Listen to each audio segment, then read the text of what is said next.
وەختتان وەخێر خەڵکە کوردەوار و میدوارم لە هەر کوێهەن ساق و سەلامەت بن. مەسئلەیە کە ئەو ڕۆبووەتە سەر تیترە خەبەرەکانە دنیای ئەمڕۆ و بەشێکی فرا لە سەرزەمینە ئێمە ئەگرێتەوە حزورە 2000 پەنابەر لەسەر سنوورە لە هەستان یان پۆڵەند و بیلۆڕۆسە و تەساویرێک کە میدیاگە لە جۆرا و جۆر لە حزورە 2000 پەنابەرێ نیشانی ئەدەن و هەر کام خەریکن لە شەبەکەهای ئیجتیماعیە قەزاوەتێکەسن. مثالێک بەمە خزمەتتان گوێکە لە ناوە شەبەکەهای ئیجتیماعیە ئاڵمانە کابرایەکی ئاڵمانی بە هەڵگرتنە تەسویرێک لە یەکێک لەم پەنابەرانە کە کاپشێنیان کۆتێکی وا لە بەراوە قیمەتە کۆتەکەی سەرەوەی 500 یۆرۆس گەرەکی بوو سابەتی بکات ئەم پەنابەرانە برسی و پەنابەرانە مشکلدار نیەن. مغۆمغۆیە کەوت کە سەڕێ و ئەمما اتفاقاتێکە لە سەرزەمینی ئێمە کەوتگە و من دوێکە سەبارەت بەم مەوزوعە دیبەیتێکم کرد. بەڵام لە دیبەیتەکەی ئەمڕۆ من گەرەکمە ئەو داستانە بکەمەوە. بزانن شخصێک بوو بە ناوە تۆماس پین. تۆماس پین بە عنوانە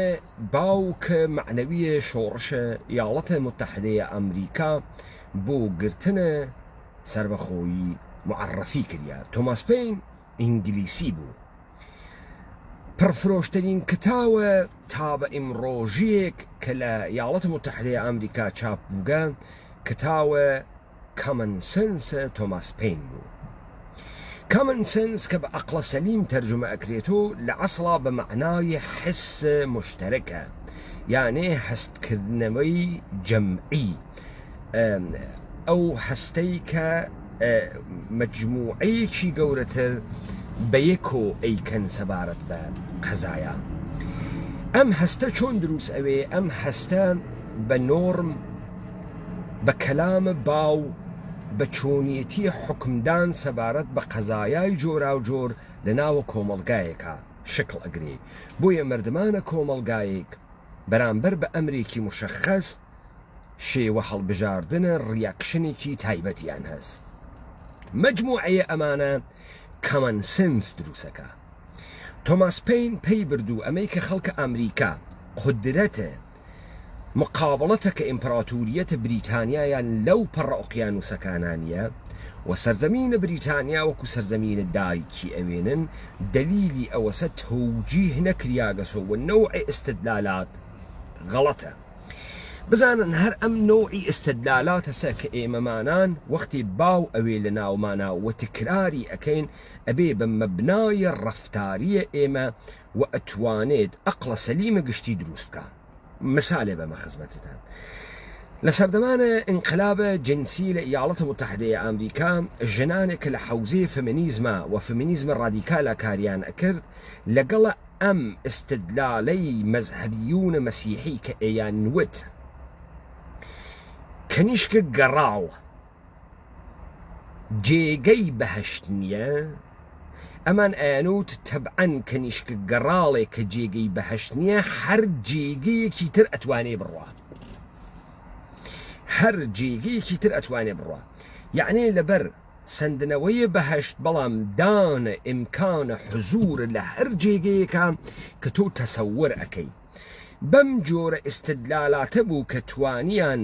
مەسەلەن ئاغازگەرە دەورانە ئینقلابە جنسی بن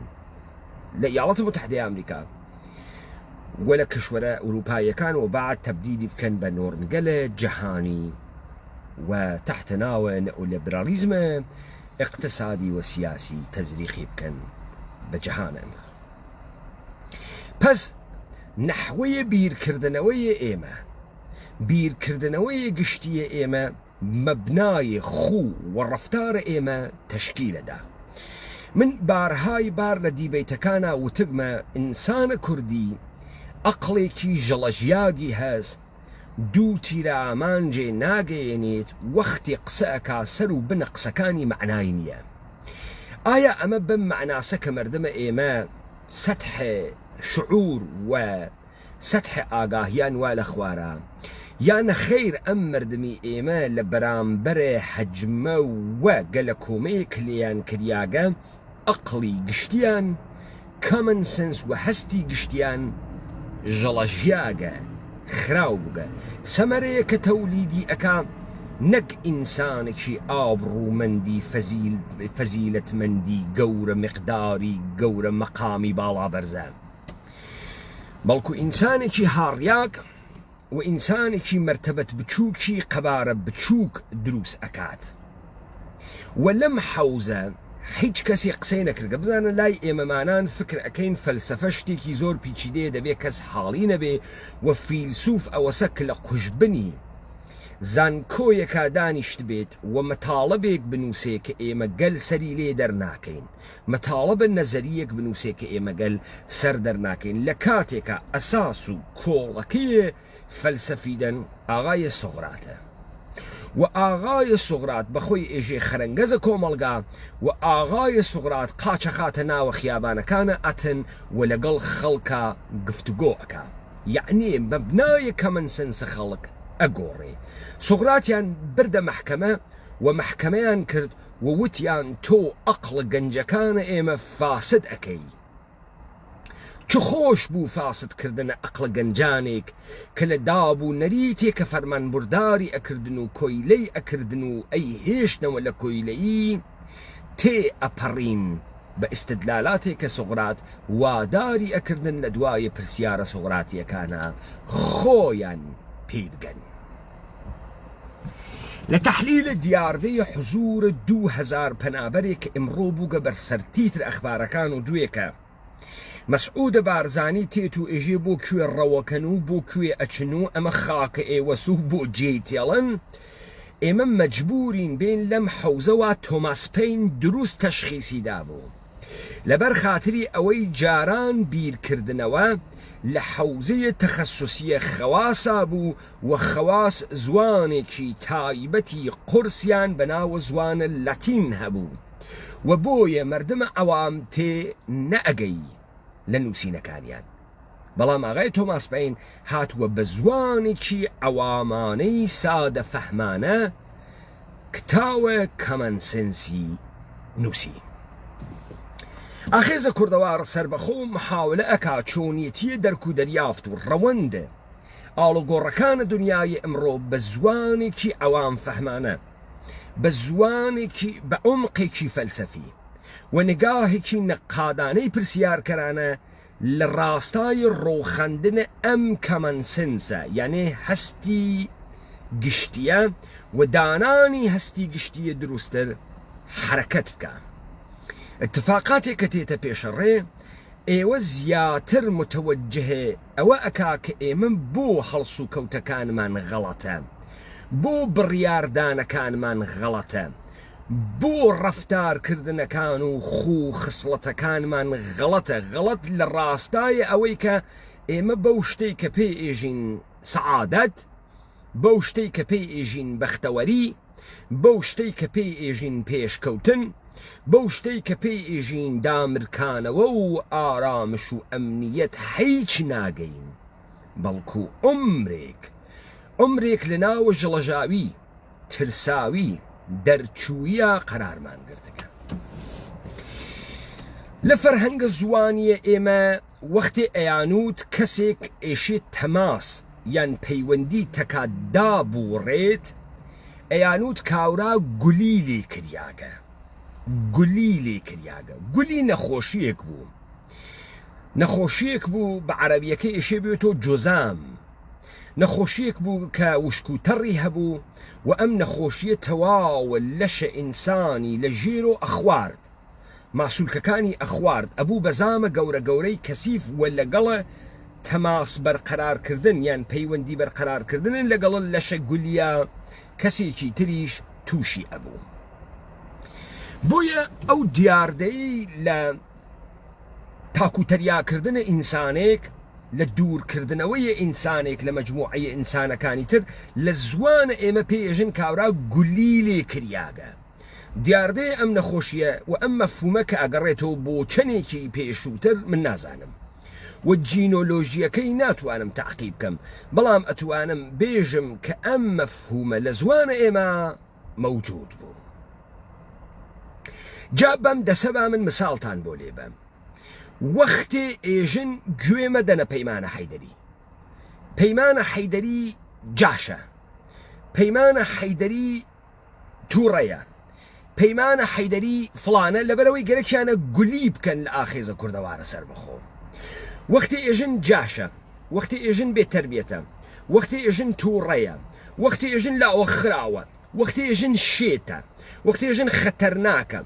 مەسەڵەن چیت پێژن ئێژن ئەگە پەیمانە حەیدەری دەوڵەتێکی تر نییە لە پشتیا ئەگەر جاش نییە چۆن ئەتوانێ وا قسە بکا کەسی تر ناتوانێ وا قسە بکە. لەذا لەگران نەخۆشیەکی هەست پەیمانە حەیدەری بەناوە گولی.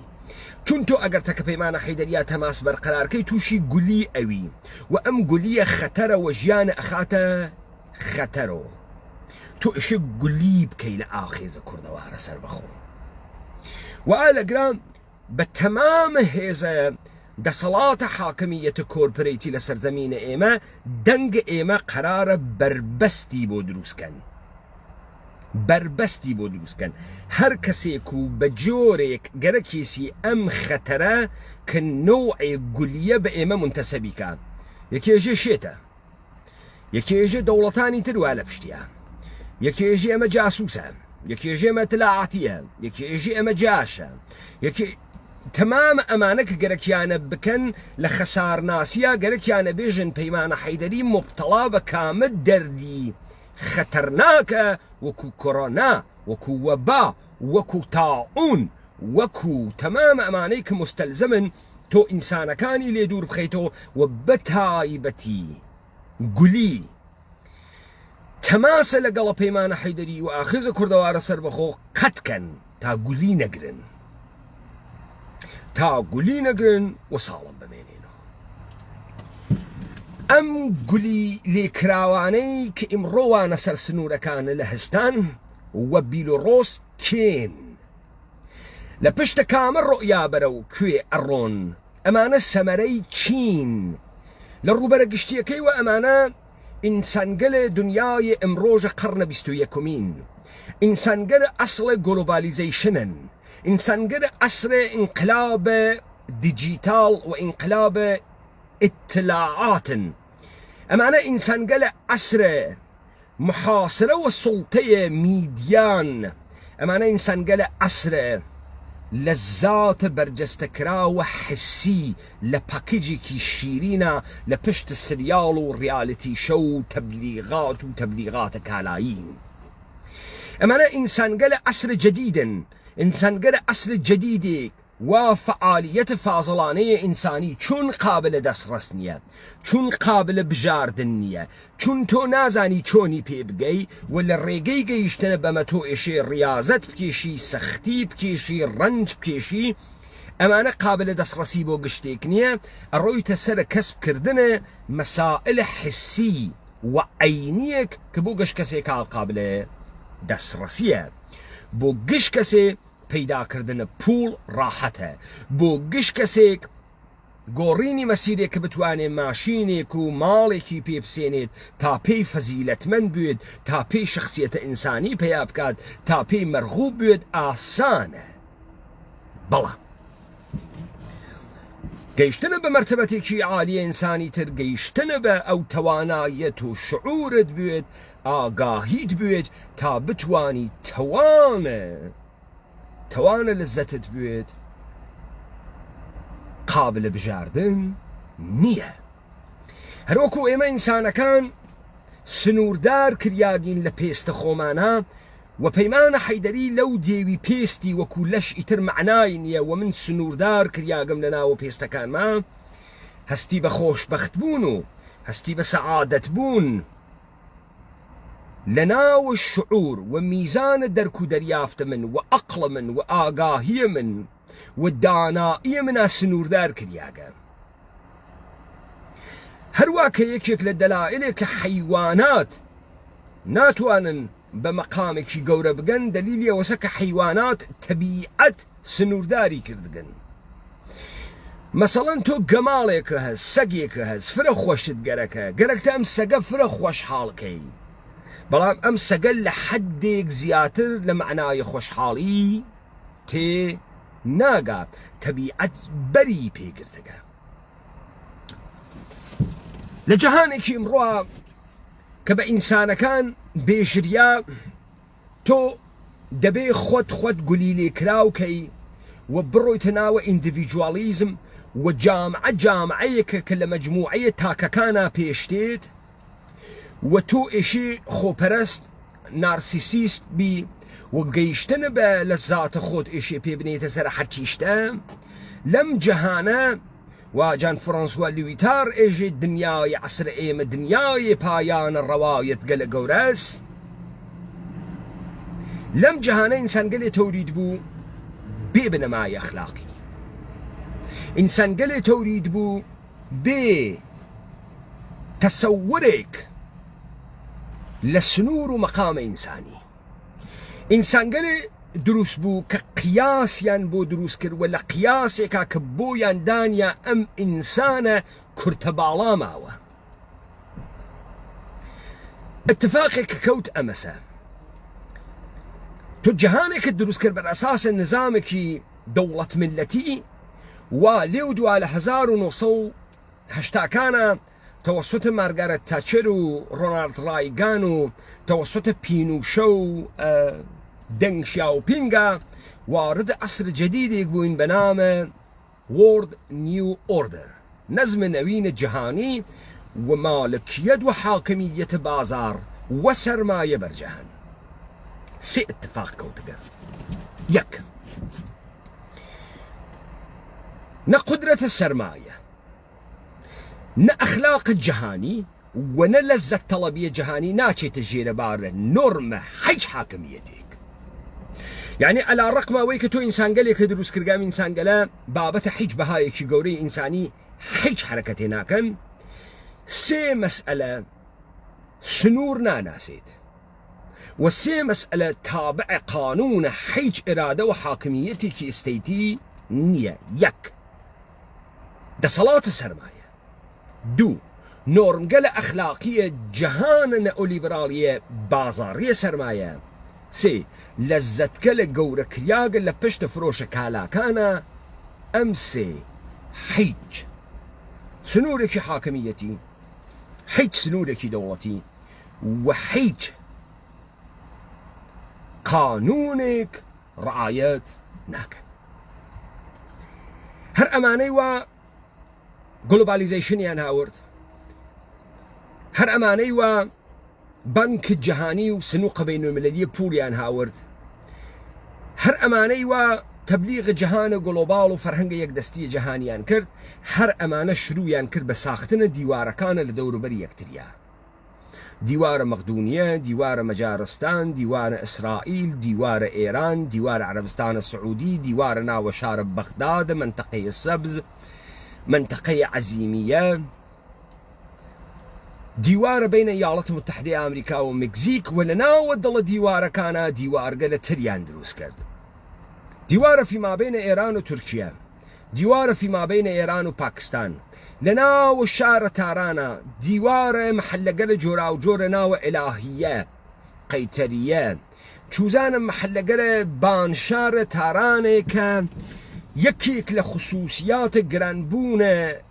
مالكاني هبون جيت اندر جيت وديوار لدواي ديواره بو سباندنه وجيجي كردنويه ام مردمانيك بوريان هس ولا تهديد كان دور اكرينو. اما دسوبيك كحاكمية ايدا بلام لكنار اما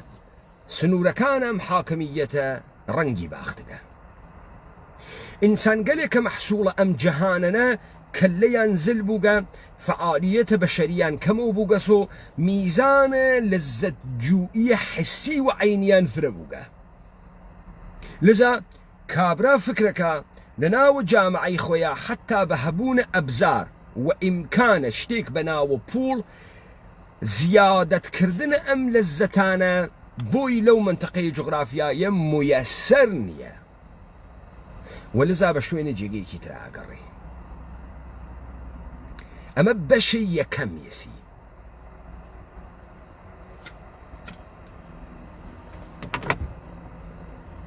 ئەمە بەشە دووەم. بەشە دووەم کەمن سنسێکی شێویاگ یان هەستێکی مشتەرەکی شێویاگە. من لە دیبەیتەکەی دوێشەوە بەحسم کرد لەناوە ئێمەمانانە لە زەرفە 100 ساڵە ڕابردوو بە نفوزە ئەدەبیات چەپ خوگەلێ دروست بوو کە خوگەلە درستێک نەبوون. گەرەکتە هەر میلەتێ نابوودکەی نخبەکان ئەو میلەتە لەبین بووە. گەرەکتە هەر میلەتێ نابوودکەی ئیلیتەکان و ڕیشچەرمگەکان و پیرەکان و داناکانی لەبین بووە و دانا و ڕیشچەرمگ و ئیلیتی درۆزنانەی بۆ دروستکە. تا ئەم ئینسانگەلە بەرەو وەرتەیە نابوودی بچن. مەسئولیەتە ئیلیتێک چییە؟ مەسئولیەتە ئیلیتێک ئەوەسە بە تەمام قودرەت ئەو وەزیفەیەی ئەو هەڵبژاردەیەی وا ئەیوت خێراماوی وە خێر ئەی بەرگوزیدە ئەگەر خۆی بە بەرگوزیدە بزانێ بە ئینسانە تەراز بزانێ مەسئولیەتێکی قورسەکەوێتە سەرشانی لەوەی کە ڕێگەیەکی دروست و ڕێگەگەلت دروست نیشانە خەڵکە خۆی بە و بداتە ناو دەمە ئەوانەی کە لە خەڵکە ئەو مردمێکی زەعیف مردمێکی بێ ئیرادە مردمێکی لە یەکتەرازیاک دروست بکات. ئەوەی کە ئیلیتی ئەتوانێ بۆ ناوی جامعەکەی دروست بکە ئەساسە ڕوانگەی ئەمیقێکە کە لە کەسب لەزەت و لەم دەرفەتی ژیانەی کە فاصڵەیە فیما بینە دوو ئەبەدیەتە پێ ئەگا. من لە ناوە مەجموعەیەکی گەورەی ساڵەمی ئینسانیە وا غروری هەست وا بنەما و کۆڵەکەی ئەخلاقی هەست وا دەسەڵاتدارە ئەحساس ڕزایەت و سەعادەتە گەورەتر ئەەکەم تا منتەسەب بم بە مەجموعەیەکی بچووکتر. مثالێ بێمە خزمەتتان تا لە یەکتری حاڵی بووین. بزانن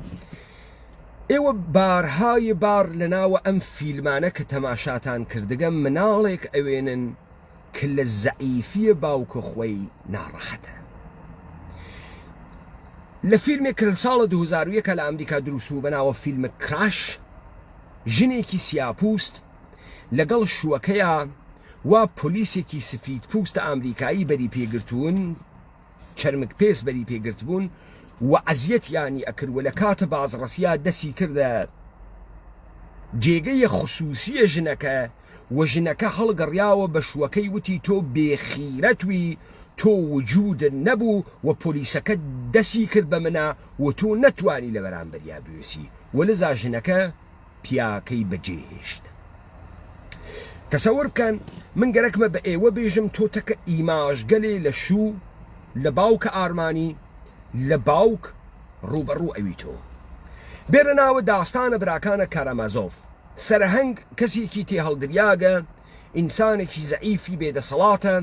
و دیمیتریە کارامازۆف لە ناوە خیابانە لێی ئەدا. کوڕێکی بچووکی هەست دە 11 ساڵان نەخۆشە کوڕەکە و کوڕەکە تێوە باوکی ئێژێ لێی بدە. بەلە دیمیتری ئەوێنێ باوکی چاری دیمیتری ناکات، دەسە دیمیتری ئەگرێ و ماچی ئەکاو ئێژێمە باوکە منە لێی مەدە، باوکە منە لێی مەدە و دیمیتری هەر لێ ئەدا. تامەی کەم کوڕە نەخۆشەکەوێ، ئەم کوڕە لە ناوە مەدرسە ڕۆژێ دەیان شەڕەکە قەپەگرێ لە مناڵەکانی تر سەریان ئەشکێنێت و هەر بە باوکی ئێژێ باوکە حەق نییە خەسارات بسێنی لەم کابرا و حەق نییە شکاتی لێ بکەی و دعوەتی کە بە دوێل و بیوە لە ناوە دوێلا وەکو پیاگێک لە بەرامبەریا بوێسەوە بیکوژە. بزانن وەختی ئێمە ئیماژێکمان بەرامبەر بە دەوڵەت، ڕەهبەرە سیاسی، باوک و شوو نییە. مەسەلەن لە ناوە جامعەیە ئێمە عدەیەک بە خۆیان ئێژن ڕەهبەرە سیاسی وەلێ تۆ تەسویرێک کە بە عنوانە ئەتوانی بێژی مناڵێکی کورد کە ئینسانێکی کوردیە و ئەو بووگە بە ڕەهبەرە تۆ ئەیوێنی تەسویرێکە لە باوکێکە هەر لێی ئەدەن تحقیری ئەکەن و ئەم باوکە بەجێ ئەوەی کە دعوەتیان بکا بە دوێل و مردانە لە ناوە دوئلەکە بمری تا تۆ گەردەن فرازویت سەر شۆڕ ئەکاتەوە خەسارەت ئەسێنێ. داخم مناڵە باوکێکی حیزیوا چی لە ئاو دەرتێت وەختی تەمام ڕۆیاکانە مناڵانەی ئەمرێت چۆن مەردەمە ئێمە قەوارە بچووک بوو چۆن کوردە ئێمە بەردەگی و ڕعەتی چووە ناوە ناخی چون ڕعەتێ و بەردەیەکیان کرد بە باوکی هەر تێیان هەڵدا ئەو هەرچوو دەسی ماچ کرد تۆ هەروتە ئادەی باوکە دەی لیبە و ئەو هەر قوچاندی وە دەرچوو وەکو عەبە ئۆژالان وەکو مەلا مسەفای بارزانی وەکو قازی محەممە وەکو عەبەی موحتەدی وەکو تەمام ئەوانەی وا ئێوە ئەیوێنن تەسویری کدایان تەسویرە زەعیفێکی کوتەک خواردگە بێشەخسیەت بوو وا هەر غرور تۆی شکاند ئەگەر تۆ لەم تەسویرە ڕەوانیە تێناگەی سەمەرەکەی ئەمەسە ئینسانە کوردی شەخسیەتی نەماگە غروری نەماگە کوڕ باوکێکی تەسلیم بووگی هاڕیاک بووگی خۆفرۆشی تێ هەڵدریاگی بێشەرەفی بێکەرامەت ئینسانێکی ساوەزی بێکەرامەت دروست ئەکا وانە شەرەف معنای هەست بووی نە سەروەری معنای هەست بووی و نەوجودە خۆیان سەروەری ئەوێنێت بۆیە تۆ ئەگەر لە فیلم تێناگەی تۆ لەگەر لە ئیماژەکانە فیلمێ تێناگەی لەبەرەوەی تۆ ساوەزی کریاگی تۆ نافەهمی وەختە کەرکووکێک وا ئەم مەردمەتانە فوتێ کردبوو بە ڕیفراندۆم و چوزانم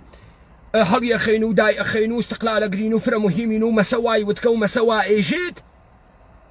ناگەهان کۆمەڵی هەشت شەعبی دەمپایی لە پێ خۆیان کرد بە شارە کەرکووکە خەڵکەکار وتی دای کوڕم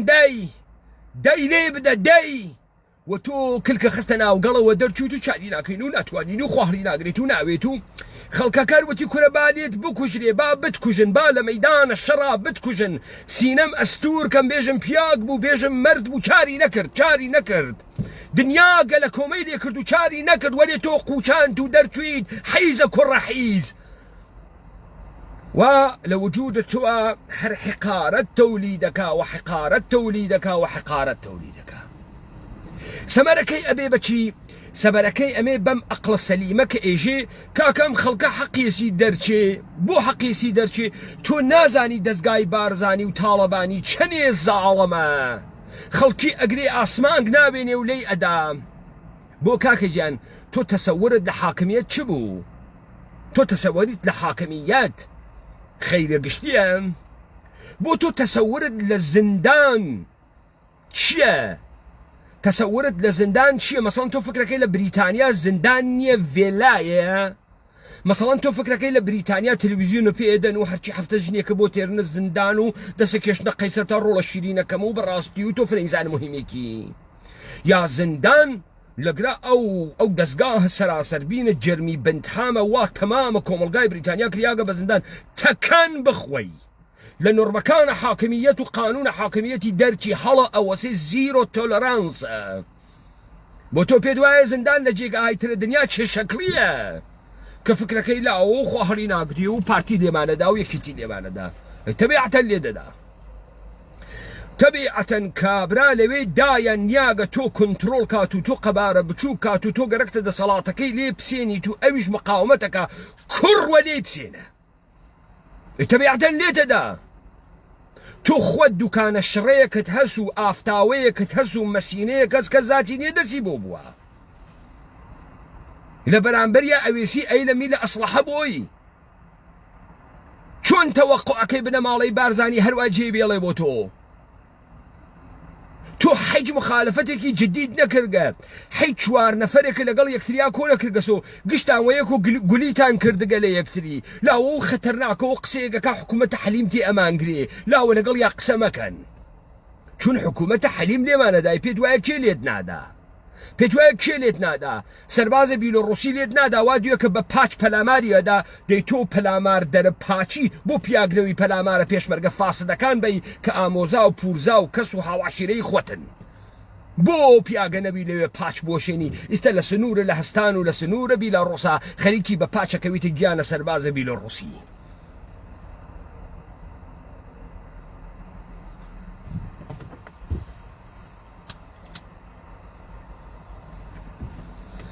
کاک کارۆ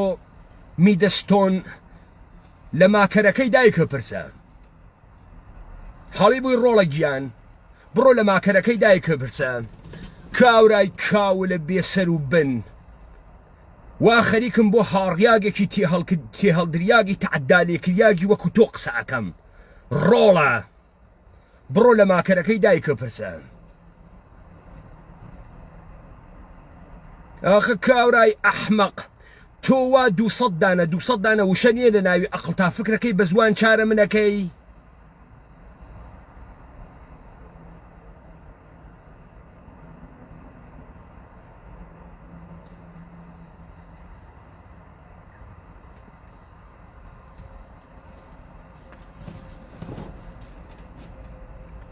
کەواتە یەکەم استدلالە غەڵەت ئەمەسە کە حکوومەتە هەرێم دەستگای سەرکوبی هەست تەمامە حکوومەتەکانە دنیا دەستگای سەرکوبیان هەست کە زندانە حکوومەتە هەرێم ناخۆشە زندانە هەموو جێگەیەکی دنیا ناخۆشە زندان بۆ ناخۆشی و تەسلیم بووگی و هاڕیاگی و پەشیمانکردنەوەی تۆ دروست کریاگە لە مەدارەسە بریتانیاوە قەرارن نەزم فێرە تۆ بکەن و ئینزبات فێرە تۆ بکەن دوو جێگەیان هەست بۆ دانش ئاموزە خاتی یەکێک ئایسۆلیشن ڕوومە یەکێک گەیت هاوسە ئایسۆلیشن ڕووم ئۆتاقگە لە شەبەکەس کە تۆ ئەکەنە ناوی وەکو دانش ئاموز سوح تا ئێوارە کە کارێکی خلافە مەدرسەت کردگە ئەکەنە ناوی تماشای دیوارێکەی و سکوتە مطلق تا تۆ بڕۆیتە ناوە دەروون و خۆت بشکێنی و خۆت ناڕەحەتکەی و ئەم زەجرە تەحەممولکەی گەیت هاوسیشان ماڵێکی جگێکریاگی ئۆتاقێکی جگێکریاگی ئیزۆلە بووگە گولیلێکریاگە تۆ ئەکەنە ناوی لە ئەوڵ سۆ تا ئاخرەشەو لە مەدرسە لەم بریتانیا تۆ فکرەکەی زندان لەکوێی دنیا جێگەیەکی خۆشە تۆ ئیرادەت کردگە دەسەڵاتێکی نگریسی درۆزنانەی فاسدی کۆیلەکەر لە بین بووی وەختێ دەسدا لە تێڵاکە پیاگانە دەسی لێ بە ناوەڕاستی تێڵاکە مەگرە سرە تێڵاکە بگرە بنە تێڵاکە بگرە خاس دەست بۆشێنە گەلەک دەبیخەی ئەبێ لە دام و دەستگای و لە چەکی و لە پێشحیزی و لە پێش دەرکەی تێپەڕیت وەختی ڕوویتە دەرەوە ناوێ وەکو ژنەکانە پاریسوی وەختی چوونە ناوە کاخە ڤەرسای سەربازەکانە کاخیان کوشت چاویان کەوتە لوئیە شانزە ناگە هەلوتیان لانگ لیڤە کینگ بژی پادشا ئەو تەوانیانە نەبوو کە لە پادشا و لوئیە شانزە تێپەڕن پادشاوە لوئیە شانزە لەوێ بکوژن نەیان کوشت تۆ هەنووز لە ئەقڵ تا تەوانت نەوگە لە حکوومەتە حەلیم تێپەڕیت بۆیە بیانوەکەت کردگە بەمەی کە ئەمانگرن ئەشکەنجەمانەکەنەی تەبیعەتەن لە کابرای حیزب دموکراتی کۆمیتە مەرکەزی پرسیان ساڵە 1996 کاکە ئێوە بۆ موئاهیدەتان لەگەڵ سپای پاسدارانە ئیمزا کرد وتی وەڵا لە ژێری تۆپباران بووین یەکێک نەو پێی بێژێ کاکەمە تۆ بە خۆت نایژی پێشمەرگە خۆلووسکەی سەر خیابان نیەی پێشمەرگەی و ئەسلحە و بەسکە و ئێژێ لە ژێرە تۆپ و تفەنگ و ئاگر و فیشەک و خوێن و مەرگاوی تۆ چۆن لە ژێرە تۆپباران تەسلیم بوویت ئەی تۆ گەرەکت بوو چۆن بێ دنیا زەماوەن بێت و نوقڵکەن بەسەرتا ئەی تۆ چۆن بە خۆدێژی پێشمەرگە کاکە ئینسانێک کە بە شوێنە کەرامەتە خۆیان ئەگەڕێ لەم دەرفەتە ئینسانیە خۆیە گەرە کێسی خۆی بنوێنێت لەگەڵ مقاومەت و جۆرا و جۆرا ڕوبەڕوەبێت تۆ ئەڕۆیتە ناوی بازار لوقمەنانێ پێیاکەی 1 ملیۆن نەفەر ئینسان لە تۆ زرنگتر و دڕتر و برسیتر هاتگە ئەم لوقمەنانە نابەتۆ ئەم پاروە نەدابەتۆ و تۆ هەر بە دەرایەت و بە شەڕکەریت و بە نەبەزیت ئەڕۆیتە بەرەوە ئەم پاروە دەرتێری زەحمەت و ڕەنج و سەرما و سەغڵەت و ئەمانە بە خۆت تەحەمل ئەەکەی تا ئەم پارونانە دەربێری چۆن تۆ گەرەکتە دەسەڵاتە نگریسە حاکمیەتە عەلیە خامنەئی بخەی و پێت وایە عەلیە خامنەئی مقاومەت ناکە و ئەوانەی کنانەخۆن لە دەسە عەلیە خامنەئی و مەقامیان پیا کردگە بە عەلیە خامنەئی ئەحیانەن چۆن تێڵن تۆ ئەم کارە بکەی تەبیعەتەن ئەتخەچێنن ئەمە نوکتەیە ئەووەڵە ئەمە ئەو کامنسنسە غەڵەتەسە وا لە ناو زەهنی ئێوە ئەوەی تۆی خەساندگە ئەقڵتە وا ڕەفتارە غەڵەت ئەەکەی و چون لە ناوە جامعی تووە ڕەحبەریان کوتا لە دنیای ئەمڕۆژە ڕەهبەریان کوتا، لە دنیای ئەمڕۆژە دەوڵەتیان کردە حەقیقەتە مطلق، لە دنیای ئەمڕۆژە هەر جۆرە پەرچدانەوە لە بەرامبەر دەسەڵات و زوڵمە دەوڵەتە چووە ناوە قانون جرم و جرمە بینالمللی و تەرۆریزم و وەزعیەتە ئێستراری دایان لێی و تۆ تەوانە نەبوو لە بەرامبەر ئەمە مقابڵەکەی و بێژی منە بەعنوانە ئینسان حەقم هەست کە کۆیلە نەبم و حەقم هەست کە ژێرە بارە کۆیلەیەتیە کەس نەڕۆم و ئەوەی کە ئیرادەی کردگە ئیرادەیە ئینسانیە من بە زەبرە چەک و ترس و ڕعب و وەحشەت دە من بسێنێت ترس و ڕعب و وەحشەت و مەرگ تووشە خۆی یەکەم. بەڵام ئەزانی ئێمە کێ بووین؟ ئێمە کەسانێ بووین وا 2 ساڵە پێش لە ژێرە سایەی کۆرۆنا نزباتێکی تریان پێماندا بە دەستە خۆمانەوە لە ژێرە سایەی مەرگێ بە ناوە کۆرۆنا مەرگماندا بە خۆمانمان لە ناوە ماڵەکانمانە حەبس کرد، دەرگامان لەسەر دەرگا داخست، خۆمان قابلە کۆنتڕۆڵ کرد، خۆمان بەدەستە خۆمان هاوارمانە کرد و بیمارستانە چوین و ئازمایشگا ئەچوین و خۆمان ئەدا دەسە ئازمایشکردن و کۆنتڕۆڵکردن. ئێمە خۆمان هەرەوانە بووین و خۆمان حملەمانە کرد بە ئینسانگەلتر و ئینسانگەلترمان گولی پێ ئەدا و دوورمانە کردو لە خۆمان و ئەمانە تاعونن وەبان کۆرۆنان باوکە گیان چ وەحشت ناکن. ئێمە وها ئینسانگەلێکمان لێ دروست بووگە. دلیلی ئەوەسە لە ناو جامعەیە ئێمە ڕەهبەر گەورەی سیاسی و ئەخلاقی مەوجود نەبوو، ئلیتە واقعی ئینسانە کوردی مەوجود نەبوو تا ئەم ئەقڵە سەقەتە کۆیلە بووگە خەسیاگە ئینسان خەسێنەرە لە بین بوات. کاکی برام تۆ لە خنکاندنە دەریای ئەژە تێ ئەپەڕیت، تۆ لە سەرما و سۆڵە ڕووسیە و مۆسکۆوە ئەرتەشە ناپل ئەون دەوامی نەهاورد ناترسید. تۆ مناڵی 1 ساڵانت وە بەرکۆی مەم کە داگە و ڕوود کردگەسە سنوورەکەی بلاڕۆس ناترسید.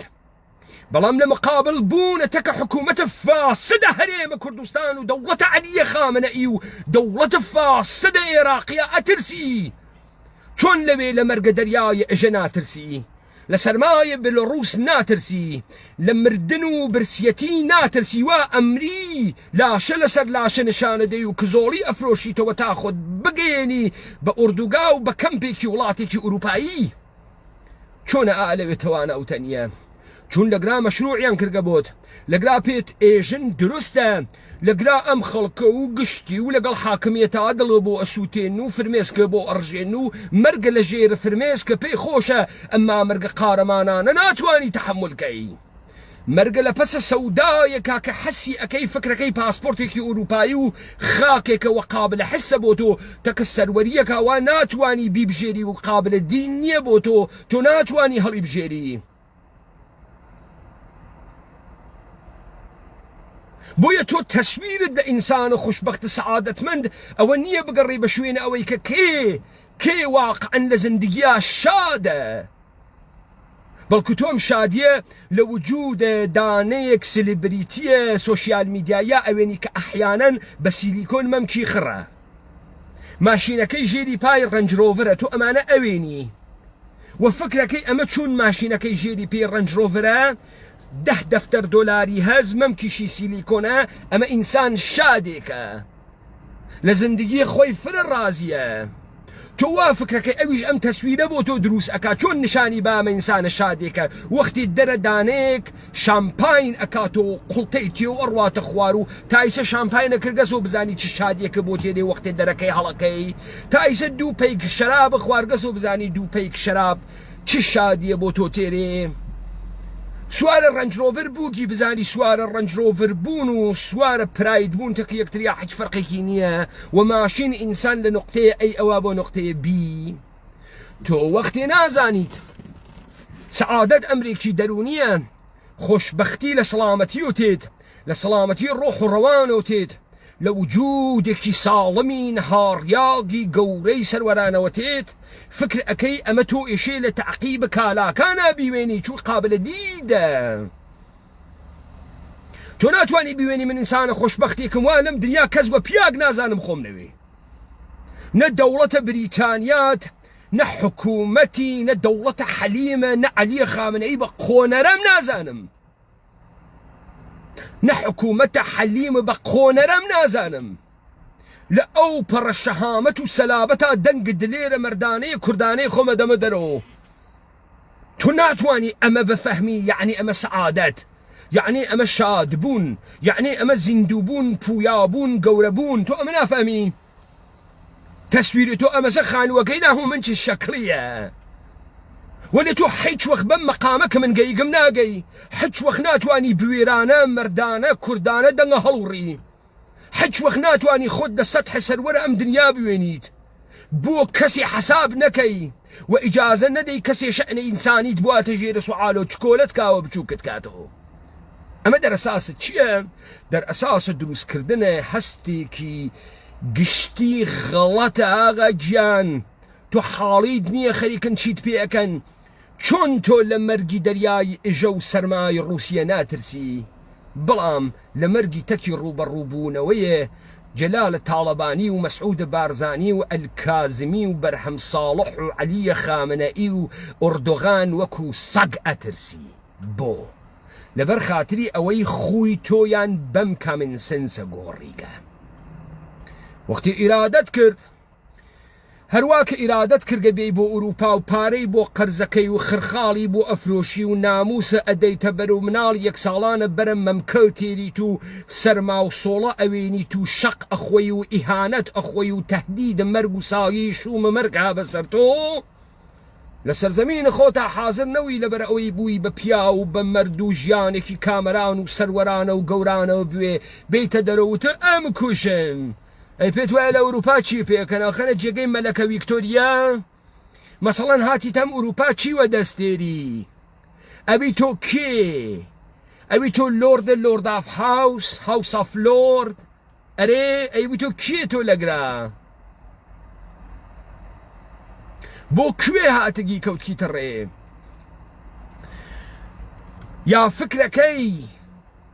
یا فکرەکەی تامە ژنەکانە ئەگرا جۆرێکی ترن لە فاتم خۆشترە یا دەیویت لە ئەحمە خاسترە ئەحیانەن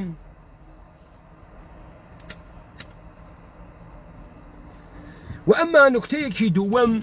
هەڵەگەڕێیتۆ بەم ئینسانە کوردیە ئێژی ئینسانە کوردی تۆ لە تاریخ تا ڕعیەت مەوگی ڕعیەت پەروەرمەوە هەڵەگەڕێتۆ حەملە پێەکە وەڵاو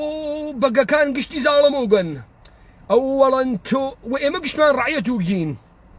ئەوەڵەن تۆ استدلالێکە ئەیکەی ئەخلاقیە و ئەخلاقن تۆ محکومی ئەخلاقن بەردەگی بوون محکومە ئەمە یەک ئەگەر ئەخلاقن خەریکی استدلالەکەی و ئێژی بەک زاڵەموگە ئەخلاقن بەردەبوون و تەسلیم بوون و هاڕیاک بوونیش تۆ لە مەقامی ئینسانی تەنزیلەدا و تۆ حەیوانی و تۆ محکومی و ئەمما نوکتەیە دووەم تۆ لە دنیایەکە ژیان ئەەکەی کە لە ژێرە ناوە پێشکەوتن ئەسڵەن گیرەم ئێوە گشتتان ڕعیەت زان ئێمە گشتمان ڕعیەت زاین مەر ئێوە نایژن بڕۆن دەرس بخوێنن پێشکەوین مەگەر ئێوە پێتان وانە دەبێ بڕۆیتە دانشگا و ببی بە مسەقف بوویت و جۆرێکی تر قسە بکەیت و وشەی فاخر بەکاربێنیت و شکۆدار بوویت و پارە بێت تا شکۆت بێت و مەتووان نایژی پس تۆ باوەڕت بە بەسە کە ئینسانێکی خۆی بگۆڕێت بۆچی خۆیەشی گۆڕێت ئەچێتە دانشگا خۆی ئەگۆڕێ گەورە ئەوێ مەقام پێیا ئەکا تەبەقەیە ئیجتماعیەکەی ئەگۆڕێ قەیناکە من پیسکە و بۆ گەن و سپێون و لە ناوە ئەم گەتوانە و ئەم حەڵەوی ئاوانە ژیانم کردگە قەڵم بگرمە دەسۆ بوومە دکتۆر لە باوکە حەماڵەکەم ئەومە ئاغای دکتۆر ئەومە پرۆفسۆر سەمیعی ئەومە کێ ئەومە یەکێک لەم گەورانەی وا تەبەقەی ئیجتماعی خۆی گۆڕیگەم ئەی چۆن تۆ ئێوە تێن ئێژن وەڵاو کورد پیا و سالار و گە و ئیستە ئێمە تەرەفدارە ژنین و گەین و هەمۆسەکشواڵین چۆن ئەتوانی ئەمە قبولکەی بێژی کورد پیا و سالار و گە و من ئیستە گەیم و هەمۆسەکشوالم و حەزی پێیەکەم ناتوانی بێژی ئۆکەی باوای من ڕعیەت و من ڕعیەت ناوم باوام ڕعیەت و خۆم ناومە ڕعیەت دێمەگە تۆ لەوێ نایژی ئێمە پیا و سالاروین ئیستە من لوسکە بازی گەی بازم من تۆی سەوا نایژی دە ئیسەیشە بێژە باوام ڕعیەت و خۆم گەرەکمە سەروەروەم نا وەختی ئەگاتە ڕعیەتیژ من هەر باوام ڕعیەت و گە خۆشم هەر ڕعیەتم ئەی بۆ وەختی خۆی نایژی من باوکم هەر پیا و سالار و گە خۆشم هەر پیا و سالارم بۆ ئەمە نایژی بۆ ئەو پیاگەنی ئەمە بێژیت کەواتە ئاغا گیان وەختی تۆ بە پێچەوانەوە بۆ درۆ بۆ خاتری ئەوەی حاکمیەت بمێنێتەوە بەسەرتووە تۆ ئەم خسڵەتە ڕەعیەتیە و ئەم خوە ڕەزڵانە کە گردکتە یەک بۆ یەکتری تەئیدیکەن دووچارە تەناقوزە گەورە گەورەون. من بە تۆ ئێژم تۆ بەردەنەوگی لە توولە تاریخا تۆیژی بوو گمۆڵە. من ئێژم تۆ ڕعیەت و ڕعیەت زانەوگی ئەم نۆرمی ڕعیەت زایەت و جەدیدەن پێیات کردگە دەوڵەت ئێرانی یاڵەتە متحیدەی ئەمریکا نظامە سوڵتەی جیهانی فێرتی کردگە. تویژی نەخێر و هەروە بووگە. ئۆکەی لە ژێرە ناوە پێشکەوتنە یەکێک لە پێشکەوتنەکان ئەوەسە تۆ لە ڕعیەت بوون تێپەڕی ئەخلاقەن لە ڕعیەت بوون تێپەڕە. ئەخلاقەن لە کۆی لەبوون تێپەڕە دەی بۆ تێ ناپەڕی مەگەر تۆ نایژی ئەخلاقەن پیا و سالاربوون شتە خراوێکە من تێپەڕیکە میسە بووگمە گەی و هەموسەکشوال و ئەمانە. دەیسەژە لە ڕعیەت بوون تێپەڕە ببە بە ئینسانە سەروەرە قارەمانە ئیندیویدواڵە تەعقیبکەرە ئازادی بۆ ناوی. ئەمیانە سەختە نەخێر لەبەر خاتری ئەوەی لەم جامعی ئێمە ئلیت نەوگە ئەم قسانەی من ئیستە بۆتم کرد بۆتی بکە تا تۆ فکرکەی تۆ بێژی ڕازەکە. دەبا من باوام ڕعیەت وێ ئەی مەگەر من نەمگەلەکە تەبەقی ئیجتماعیم بگۆڕم مەگەر ئەم ژیانە فرسەتە بوون و ئیمکانە بوون نییە دەی من ئەتوانم بیگۆڕم.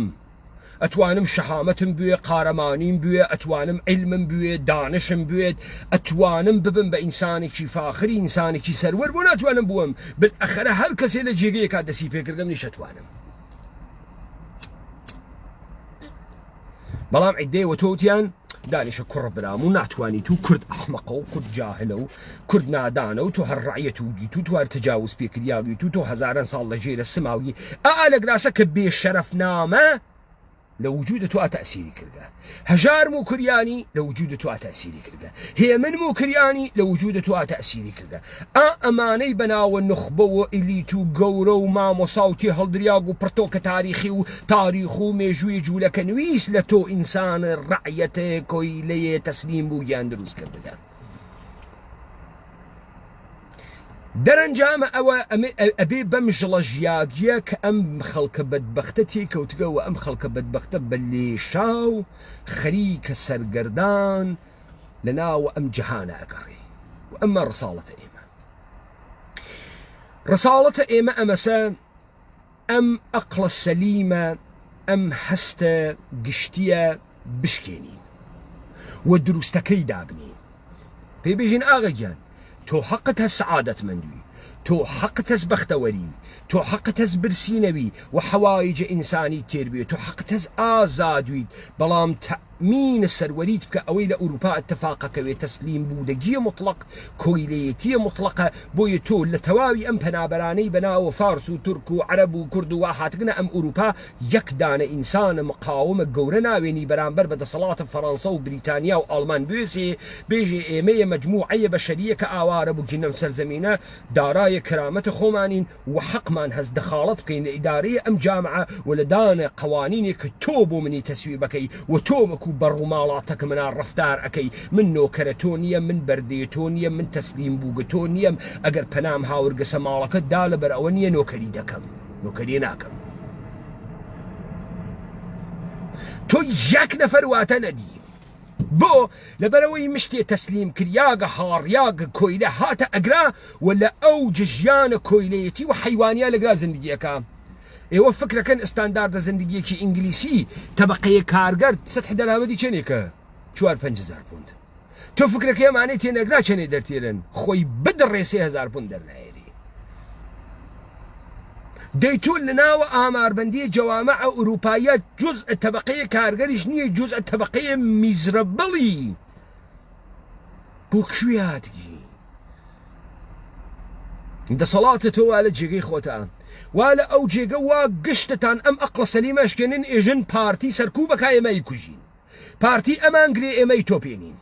زندانی هەست خیابانەکان تەبدیل ئەکەین بە شکنجەگاه پێش دەرکەکان و ئەندامەکانی دەی خۆ محیت جامعەوا لە دەست ئێوە خیابان دووکان شاروا لە دەست ئێوە. چۆن مەحموود سەنگاوی ئەتوانێ بێت و بڕوات و پاڤڵ تاڵەڤانی ئەتوانێ بێت و بڕوات و شەپکا بەناو خیابانەکانە ئەو بتوانێت بێت تۆ لە ناوە تەختخاوە ماڵەکە تا دەربێرێ ئێوەیە مردم ناتوانن لە ناوە شارە بیان خنکێنن چۆن ناتوانن بیان خنکێنن بۆ خاتری ئەوەی ئەقڵتان خەسیاگە وەگەرنە ئەم مردمە هەمان مردمن هەمان مردمنوا دەفتەر دۆلار خەرجەکەن و لەگەڵ مەرگە دەریای ئەژەی بێنا و لەگەڵ مەرگە ناوە سەرمایە ڕووسیە و مەرگە بدسیەتی و مەرگە حقارەتە ڕوبەڕوو ئەونۆ بەڵام لەگەڵ مەرگە سەروەرانە لە جامعەی خۆیانە ڕوبەڕوو ناونۆ ئائیستە ئەو بەغا ڕۆڵەی گەرەکە بڕوا پاڵ باتۆ تێەوە بیگرێ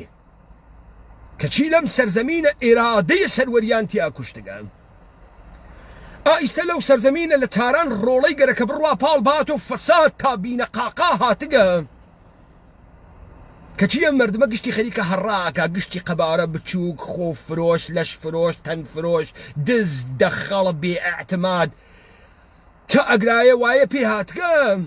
بەڵام حازر نییە چواریان وە یەک و دانیشن ئەم مەسیرەتەیکەن چون گشتیان کڵاوبەردارن کڵاوەنێنە سەر یەکتری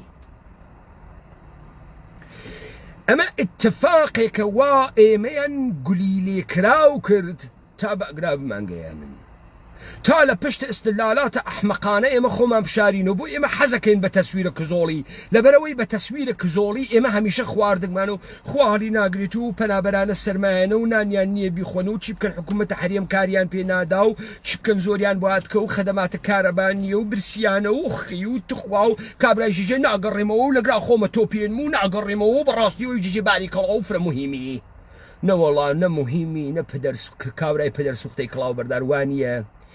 وانیە ئەم تەسویرە قێزەونە لە ئینسانە کوردی فرە تەسویرە کەسیفێکە من حەزی پێ ناکەم نە کزۆڵی نە بەختی نە برسین نە تێ هەڵدریاگین ئێمە مشتێ ئینسانین واگە لە کۆمەمان لێکریاگە لە مەقامە ئینسانیمان دامان بەزێنن ئێمە لە چەپەڵەمەکەرە سوالکەرە کزۆڵ نەوگین ئینسانە کوردی قەدوانە بووگە من لەبیرم نایە باوەکانم وابوون ئێمە لە چەپەڵەمەکەرە سوالکەرە حەج کوێنەوەگین بێن بە شوێنمانە خەڵکە خێرخوازە ئاڵمان بمانوەن بمانکەنە ناوە ماڵەکانیان گەلە کۆمەتان لێمان کرد ئینسان گەلێ وەکو ئێمەتان تاکوتەریا کرد گولیتان لێ کرد من تف ئەەکەم لەو مەجموعەیەی وا ئێوە بە کزۆڵی و بە تەعەدا لێکراوی و بە تەجاوزیەی فرۆشتنەوە بە دنیا کابرای هەڵەبجەیی لە دادگاهە قیامەتیانە هەڵەبجە کەس و کار و وجود و گشت کەسێکی لەبین چوو بوو کەچی کاورای کاول حاضر نەبوو لە بەرامبەرە جنایەتە پارتی و یەکێتیان مەوزع بگرێ لەبەرەوەی دۆلارەکەی کەم نەوێتەوە ئەکڕوزیاوە ئەگریا و برام مردوو دایکم مردوو باوکم مردوو باوکیان و کەس قەرەبوومانی نەکردو حیچیان بۆمان نەکردو و قەرەبوویان بۆمان نەکردووە نەمدیدانێکیان بنەڕێنێ بێژێ ئەمانە جنایەتکارن و من جنایەتکار لەبینەوەم و بە سزایان ئەگەێنم بە تاوانە خوێنە دایکم بە تاوانە خوێنە ئەو ساوێلکەی وا ئەسڵەن مەجال زندگی پەیانە کردو بە تەوتەعی پارتی و یەکێتی و دەوڵەتە ئێرانی و ویاڵەتە متحدەی ئەمریکا و سەدام حسەین لەبین چوو و من ئاملان و ئامران و بەڕێوەبەران ئەمە بە جنایەتکارە زانم و لە بەرامبەریان ئەوێسم نه تەسویرە مەزڵومی و تەجاوز پێکریاگی وا لە هەیکەلە کۆڵبەر و نادیامرادە تەجاوز پێکریاگ و کزۆڵنی و بۆ بەختین و حەملەمان پێکەن و برسیمانە و خواهڵی ناگری و ئەمە بوو گەسە تەسویرە مەرغوبە ئێمە هیچ قەشەنگ نییە ملە ئەتەقی چاوت دەرئەهات وەختی ئەم دنیا گە لە کۆمەی لێت کردگە نابوودتکام دنیا لە بەرامبەریا بێسە یا دنیا نابوو دەکە یا تۆ نابوو دەکە مشتێ دەمە قۆپان لە پێی بۆگەنە جامانەوە دەورە ملە وی بەرزۆکەرە معلوم نییە ئەم حەفیانە لەکوێ هاتکن کاکە دای پڵۆسێنن ئەم تەسویرە خەریداری نییە تەسویرە مەزڵوم و فەقیر و سەگە شەلاق خواردگ و تێ هەڵدریاگ لای من خەریداری نییە بڕۆ لە هەر کوێیەکی ترای فرۆشی تۆ بیفرۆشۆ لە زۆڵن لە کڵاوبەردارن لە درۆزنن لە تەحقیر کریاگن بە سیستەماتیک وایان پێتان کردگە کەچی هەر پەرەی پێدەن ئێمە ئەم تەسویرە نەئیسێنین نەتێڵین کەسێ لەمەوە بەدوا بیسێنێت بەختەوەریت گەرەکە قاچی بخە بەسەر ئەرزاوە بەختەوەری بەدەست بێنە خۆت مسلح کە بە سلاحە بەختەوەری فێرە دانش و ئەقڵ و سەروەری و گەورەی بووە بۆ ناوی چۆنە بەڕاحەتی فێرم مافەهم و سکشوال و حەیوانات و وێجیتەریەن و ویگن ئەوی بەڵام فێرە سەروەری و گەورەی و عەزەمەت و قودرەت و دەسەڵات ناوی مەگەر تۆ ئەمانە کاورای کرمۆڵ تعقیب ناکەی لە شۆهرەت و خەڵک بێژی پیا خاسێکی و پوڵ وە دەستبێری و کەنیشک حەزە پێ بکات و پیاک حەزە پێ بکات مەگەر ئەمانە دەسەڵات نیەن بە شێوەی حیزانەکەی تۆ دەسی بۆ ئەوەی ئەی بۆ ئەو دەسەڵاتە گەورە پیاگانە مردانەی وا لە شەئنە ئینسانیە منە من داوایەکەم بە قێزە و نیەزانی بۆ کێ وای پێمان کرد ئەوانەی وا تفیان کردە دەممان ئەوانەی وا ئێمەیان فێر کرد کاکی برا مارکس ئێژێ کارگەرمان مەقامە ئینسانی نییە بۆیە ئاوا دزی لەکەن شەئنە بچووکەکەنەوە بچووکت ئەکەنەوە لەبەرەوەی حەیوانمی لەبەرەوەی فعالیەتە فازڵانە نەکەی گەورانە نەکەی تۆ حەقت هەز وەکو هێسر ئیش نەکەی تۆ حەقت هەز وەکو حەماڵ ئیش نەکەی تۆ حەقت هەز کەم کار بکەی تا زیاتر عەقڵە بفڕێ تا وەختە بوێ بیر لە تەعالیە ئینسانی کەی تۆ لە هونەر کەی تۆ لە فعالیەتهای گەورەکەی تۆ ئەو مەفهومە کارگەر بە مەفهوم مقەدەس نازانێژێ تەحمیل کریاگە بە تۆ کەچی لای ئێمە حتا کزۆڵتر و سپێونتر و برسیتر و بۆگەنتر و هاڕیاکتر و محتاتتر و تێ هەڵدریاکتر و مقەدەسە و خواهڕی ناگرێ و کارگەربوون لای ئێمە ئەمە بوو کە ئێمە فەزڵە فەقیری بین بەسەرە گەورەیە فەزڵە هاڕیاگی بین بەسەرە گەورەیە وانیا غەیە وانیە ئەگەر تۆ کارگەری یعنی بەبەخت کریاگی یعنی بە دەسەڵات کریاگی یعنی حەقە بریاگی ستێشی قیام کەی بۆ خیام ناکەی وڵای ئمە حەزمان کرد و کارگەرین و برسیمانە و حەزی پێکەین و شتە قشەنگێکە و تەکان ناخۆین و براڕۆ و چخۆشە و کارگەرین و کارگەر ئینسانە شەریفەکە نەخێر کارگەر خێرە بێشەرەفە نەوەڵا ئەوەی بێدەسەڵاتە لە خۆی بێشەرەفتر نییە کاکە کاورا خەریکە پێت ئێژێ دزی لێ کریاگە لەبەرەوەی قیام کەی پێت ناژێ دزی لێ کریاگە و ئەو پێژێ ئەو خەیە و تۆ دزی لێ کریاگە و تۆ بژی براڕ و دڵت تەنگ بێ فرمێس بێتە خوار و ئەو ماچێکە بکە و هەرچی شتە حەل بێ بڕا پەیکاری حەل ناوێ وەختی مارکس کاپیتالە بۆ ئەنووسێت گەلێکیان متەوەجهت بکا چ تاراجێ لە تۆ ئەکرێ و بە تۆ چه حەفیەکیان دروست کردگە و تۆ هەواسە بوێت کە لە شەئنە ئینسانی تا بەرخوردکەی لای ئێمە بووەوە کە حەز بە کزۆڵیمانەکەین لاوە حەزەکەین تەجاوزمان پێکریاگە و دۆسمان لە دنیا نییە و گشت کەسی گەلە کۆمەمان لێ کات و تۆ خۆ ناوسکەنەوە ڕیاگە توش گەلە کۆمە بکە لە مردم تۆ هەر کەتێتە سەرزەمینەکە باوەش وا کردەوە ئێوەتە نای ماڵەکەت و چایی پێدەی توژن مناڵەکە خێدە بەردەستی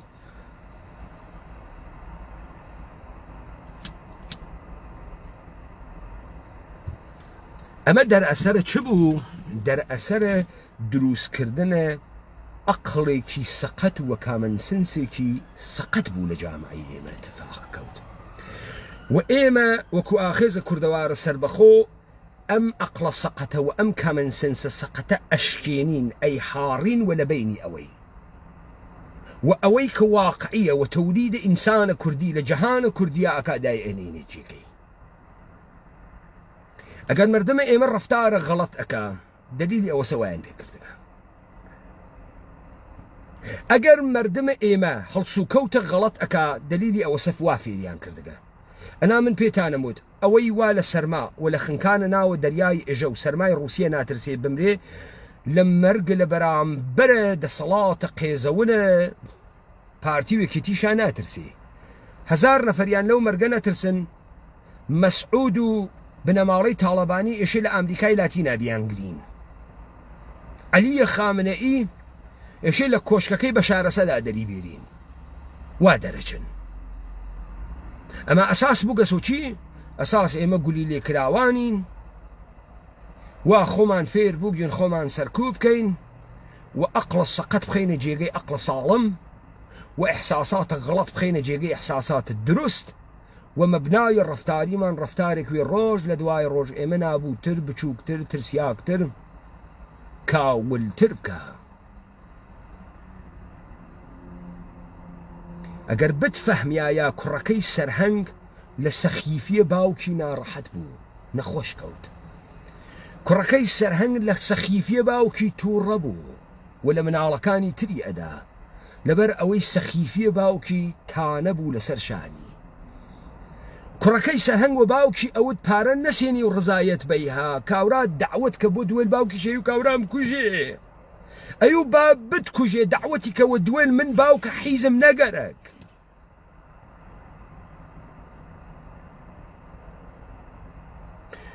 وەلێ ئێمە گەلیان لە خودە سەرهەنگ پەستر کرد مەسعود بارزانی و ئەبەی مهتەدی و ئەبە ئۆجالان و پێشمەرگەی حیزێ وا هیچێ ناکا و خۆی تەوجی هەکا بۆ هیچ نەکردنەکەی ئێمان بردە سەتحی خۆیان ناتوانین و نایکەین و چار ناکەین و چی بکەین و ئەمان کوژن و لە بینمانەوەن ئێمان بردە سەتحی خۆیان بۆی ئێمە وا قەبارەمان بچووک بووگەسۆ ئەوە نەخۆمان بچووکەوێنین و نەیتەوە هەر سواڵێک هەر خەیرێ هەر زەکاتێ لەم دنیا بە ئێمە واجبە ئەی گرین دەستان خۆش بێ لای ئێوە خۆش